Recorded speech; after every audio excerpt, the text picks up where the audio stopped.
Hey there, welcome to Tech Bite number 3. One of the questions you added was how to keep your Gmail organized. So we're going to address that. All right, so this is a fake account. I'm not a student, so obviously it's not my real account, but we'll use it to learn a little bit of the tricks that you can learn on Gmail. First of all, this is just the basic layout, and you have options on how you want to see your email. And you really should take advantage of that because it makes you more efficient. First, let's explore some basic settings. So when you click here, you get some of the very basic. So you have density. The default right now is set to it will show you all your emails, a little bit of the writing, and if there are attachments, you will be able to see them there. Comfortable will just show you what you're seeing right now. It's exactly the same. If there are attachments, you won't see them right on that screen. You'll have to open the email to see the attachments. And compact really reduces the amount of space so that you can see as much of your email as possible. I normally go with a comfortable. Right now, we're going to leave it on default. You can change the theme. I like the plain, but you can go for different. If you, especially if you like to have contrast, you can choose different themes to improve the contrast of your email. The inbox type, you have how is the layout of your inbox. So if you choose the default, it's just very plain. What you see is what you get. Important first, we'll put any email that has these highlighted at the top. And now, who highlights that? Who makes an email important? Your computer does most of the time, unless you manually do it. And the way the machine decides what is important is when somebody sent to you by a person, by meaning a personal account, to a personal account. If you receive it as part of a group, sometimes it doesn't mark it important because it assumes that a whole bunch of people got it, so it cannot be very personal. And same if a system sends a bunch of email to a lot of people, it also assumes it's not important because it wasn't personalized. So the machine decides what's important, or people decide what's important. Now, if you don't agree with the machine, you can unmark it, and then the machine will start learning that those things are not important.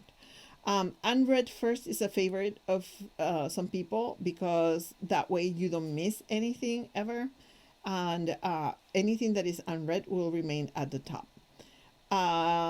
Then you can have starred first, and again, the star is something that you manually would mark. So if I mark this one starred, it will eventually go to the top as well. So if I go here and switch it back, it will move my starred email at the top. If you want to change the way you want to see, you can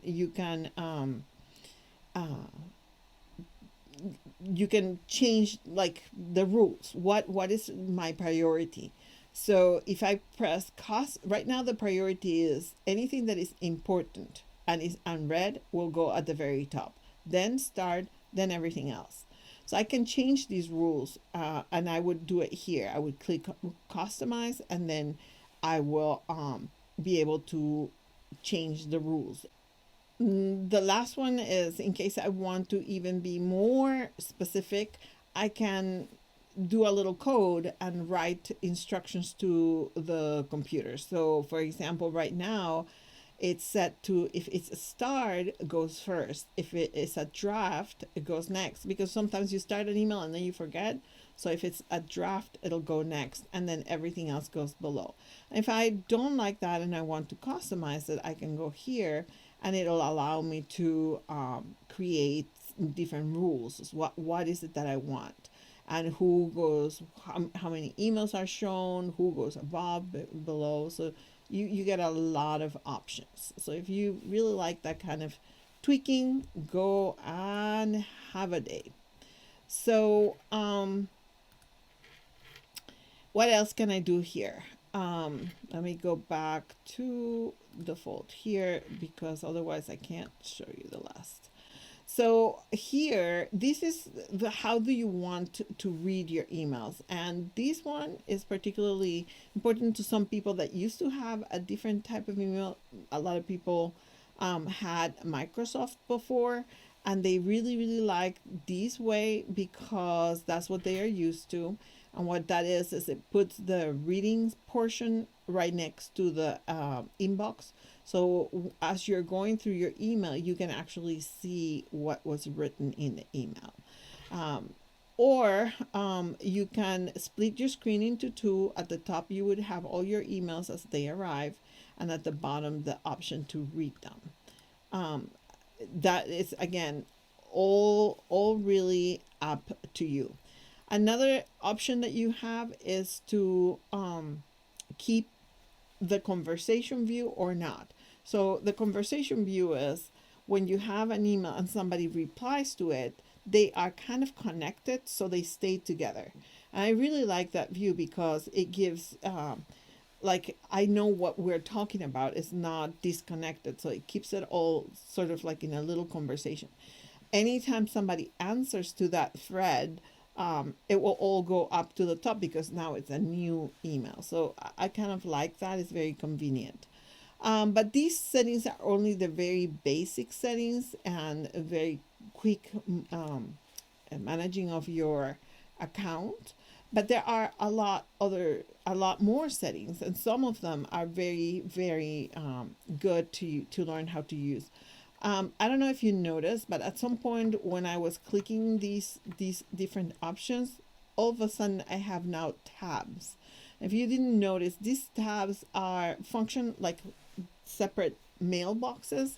So instead of having one place where all my emails go, now I have 3 places. And you can have up to 5 places that your email can go.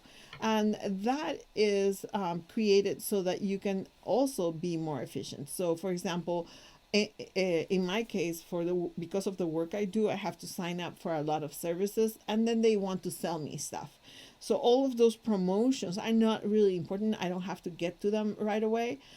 So I send them, actually the machine sends them to this promotion section that I can go, if I have time, I can go there. If not, I'm not going to worry about it. Social will be any of my social network accounts. So if I have if I have Facebook or Twitter or Instagram, and somebody tries to contact me through any of those accounts, then it will come to my email. But I know it's social media, so most likely it's not that important, not urgent. So it will go into these social mailbox. And that way I can keep it organized. So these options are actually inside these see all settings, and that is like you can get lost in that section. So I'm just going to do some of those things, not all of them. So we're going to go in there, and right away I'm just going to tell you that we were in inboxes. So that's where we're going to go right now. And you see there it is, primary social promotions, and you see that I could turn on updates and forums. It will be for something that you have signed up for. So for example, a hotel, and then they change your reservation, that's an update. So now if I save these settings and go back to my inbox, you see how a lot of it disappeared. It's probably went to the updates because it is something that I signed up for. So these are all my Google Classroom announcements. So I'm receiving updates about my account. So that's why they went to updates. And you can see that a couple of them are still here because I added those stars. But if I didn't have the stars, they would just stay here, and there wouldn't be here. They're there now because I did click on them. So anyway, but you understand how this works. If I click on forms, if I was signed up to any forms, they would come here. Any sales, some company trying to sell me stuff would go here, and anything related to my social media would go here. So that's how you can prioritize or organize your inbox. So spend some little time taking a look at that and how it can help you. Another thing that you can do is go over some of these options.